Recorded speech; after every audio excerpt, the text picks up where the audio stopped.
প্রচলিত একটা কথা আছে যে ফকির যদি রাজা হয় তাহলেও ফকিরের নজর যায় না, আবার যদি রাজা যদি ফকির হয় সেই ক্ষেত্রেও রাজার নজর যায় না। তো ব্যাংকে চাকরি করার সুবাদে অনেক মানুষের সাথে পরিচিত হয়েছি এবং দেখেছি। তো মানুষকে অবজার্ভ করি, অনেক লোককে দেখি যারা অনেক টাকার মালিক কিন্তু শিক্ষা নাই, দীক্ষা নাই, কিন্তু এদের আচরণ সত্যি সেই অশিক্ষিত বর্বর লোকদের মতো। ব্যাংকটাকে মনে করে তাদের নিজের দোকান, মানে নিজের দোকান যেরকম তার কর্তৃত্ব স্থাপন করতে চায়, ঠিক তেমনই এই অশিক্ষিত বর্বর লোকগুলো মানে তার বিভিন্ন জায়গায় এসে মনে করে তার দুনিয়াটাই তার। মানুষকে সম্মান দেওয়া দূরস্থান, কিভাবে মানুষকে অপমান করা যায় কথার মাধ্যমে, সেটা সবসময় সে ওত পেতে থাকে। কারণ সে মনে করে আমার অনেক টাকা, অনেক টাকা, টাকার গরমে তার মনে করেন যে আচার আচরণ সব কিছু গরম হয়ে যায়। সে ভুলে যায় সে একটা অশিক্ষিত, সে একটা মূর্খ এবং গণ্ড মূর্খ। এখন অনেকে বলবেন যে এই গণ্ড মূর্খের টাকায় আবার ব্যাংকে রাখা হয় এবং ব্যাংকাররা তাদেরকে আবার বেশি প্রাধান্য দেয়। এখন বাংলাদেশের যে এত ব্যাংক, এই যে ব্যাংকগুলোর মধ্যে কিন্তু একটা হীন প্রতিযোগিতা চলে ডিপোজিট হান্টিংয়ের জন্য। অনেক ব্যাংকই ডিপোজিট হান্টিংয়ের জন্য এই সমস্ত মানে গ্রাহকদের, এই বর্বর গ্রাহকদের, অশিক্ষিত মানুষদের, যারা অনেক টাকার মালিক হয়েছে ঠিকই কিন্তু মানুষ হয় নাই, মনুষ্যত্ব জন্ম নেয় নাই, এদেরকে বিভিন্নভাবে মানে ভালো মানে কি বলবো, পারলে তাদের গায়ে জুতা চেটিয়ে দিবে এরকম একটা অবস্থা। তো এই জন্য এই অমানুষগুলো যখন বিভিন্ন ব্যাংকে যায়, বিভিন্ন আর্থিক প্রতিষ্ঠানে যায়, মনে করে যে তাদের দোকানের মতোই, মানে এরা ব্যাংকাররা মনের কর্মচারী, মানে দোকানের কর্মচারী, এইটুকুই।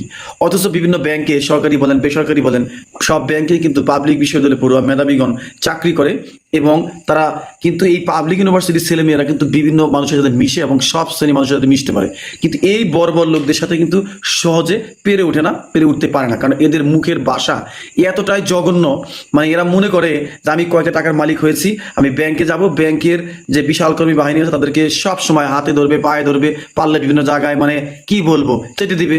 তো এই ধরনের মানসিকতার যে গ্রাহক যারা আছেন, আমি আপনাদের বলছি, আপনাদের টাকা হয়েছে কিন্তু নাই, হয়তো আপনারা এই মানুষ হবেন না, আর আপনারা অমানুষই থেকে যাবেন এবং সারা জীবন ভরে আপনি অমানুষ থাকবেন। এক সময় আপনার এই টাকা, অহংকার এবং টাকার যে আপনার বিষয়টা, এটা আপনাকে কুড়ে কুড়ে খাবে, আপনি ধরে রাখতে পারবেন না। কারণ মানি ম্যানেজমেন্ট অশিক্ষিত লোক দিয়ে হয় না, শিক্ষিত লোকের মাধ্যমে মানি ম্যানেজমেন্ট হয়। অনেক মানুষ দেখছি রাতারাতি আঙ্গুল ফুলে কলা গাছ, ঠিক তেমনই আবার একেবারে ভেঙ্গে চুরে কি বলবো মানে আরেক গাছ হয়ে যায়, যে গাছে নিশ্চিন্তে থাকে না। সুতরাং অহংকার থামান, মানুষের সাথে ভালো ব্যবহার করুন। আপনি টাকার মালিক হয়েছেন, তাতে কি হয়েছে? আপনার টাকা আপনারই, আপনার টাকা কেউ নিতে যাবে না, ধরতেও যাবে না।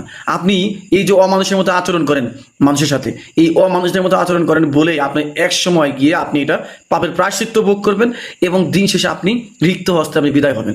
দেখবেন যে আপনার পরিবারের লোকজনও আপনার এই আশেপাশে দূরস্থান মৃত্যুর সময় সর্বসঙ্গী হবে না, কেউ আপনাকে দেখবে না, কেউ আপনাকে দেখভালও করবে না। কারণ আপনার মধ্যে রয়েছে অশিক্ষা তো নাই, মানে অশিক্ষা তো নাই, মানে একটা গণ্ড মূর্খ। সেই গণ্ড মূর্খ হওয়ার কারণে আপনি কখনোই মানুষ হতে পারেন নাই। আপনার হয়েছে শুধু টাকা, এই টাকার জোরে আপনি গায়ের বলি উড়ান, মানুষকে মানুষ মনে করেন না, ব্যাংকারদেরকে তো ব্যাংকার মনেই করেন না, মনে করেন যে এবং কথায় কথায় বলেন যে অমুক ব্যাংকের লোক তো আমাকে স্যার বলে, অমুক ব্যাংকের লোক। অশিক্ষিত বর্বর বেহাদে, আসলে শরম করা উচিত যে এই লোকগুলা মানে কিরকম একটা মানে ফালতু আচরণ তারা মানুষের সাথে করে এবং করে বেড়ায়।